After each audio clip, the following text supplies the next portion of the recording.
புஸ்தகம் 12ஆம் அதிகாரம் 1 முதல். கர்த்தர் ஆபிராமை நோக்கி, நீ உன் தேசத்தையும் உன் இனத்தையும் உன் தகப்பனுடைய வீட்டையும் விட்டு புறப்பட்டு நான் உனக்கு காண்பிக்கும் தேசத்திற்கு போ. நான் உன்னை பெரிய ஜாதியாக்கி உன்னை ஆசீர்வதித்து உன் பேரை பெருமைப்படுத்துவேன். நீ ஆசீர்வாதமாயிருப்பாய். உன்னை ஆசீர்வதிக்கிறவர்களை ஆசீர்வதிப்பேன், உன்னை சபிக்கிறவனை சபிப்பேன்.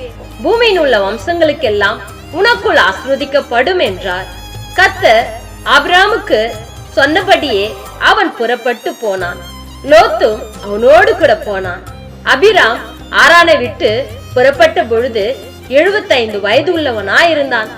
ஆபிராம் தன் மனைவியாகிய சாராயையும் தன் சகோதரனுடைய குமாரனாகிய லோத்தையும் தாங்கள் தங்கள் சம்பாதியத்தெல்லாவற்றையும் ஆரானிலே சபதரித்த ஜனங்களையும் கூட்டிக் கொண்டு அவர்கள் கானான் தேசத்திற்கு புறப்பட்டு போய் கானான் தேசத்தில் சேர்ந்தார்கள்.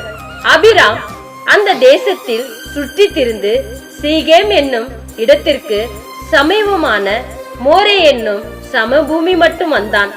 அக்காலத்திலே கானானியர் அத்தேசத்தில் இருந்தார்கள். கர்த்தர் அபிராமுக்கு தரிசனமாகி, உன் சந்ததிக்கு இந்த தேசத்தை கொடுப்பேன் என்றார். அப்பொழுது அவன் தனக்கு தரிசனமான கர்த்தருக்கு அங்கே ஒரு பலிபீடத்தை கட்டினான். பின்பு அவன் அவ்விடம் விட்டு பெயர்ந்து பெத்தேலுக்கு கிழக்கே இருக்கும் மலைக்கு போய் பெத்தேல் தனக்கு மேற்காகவும் ஆயி கிழக்காகவும் இருக்க கூடாரம் போட்டு அங்கே கர்த்தருக்கு ஒரு பலிபீடத்தை கட்டி கர்த்தருடைய நாமத்தை தொழுது கொண்டான். அதன் பின்பு அபிராம் புறப்பட்டு தெற்கே பிரயாணம் பண்ணி கொண்டு போனான்.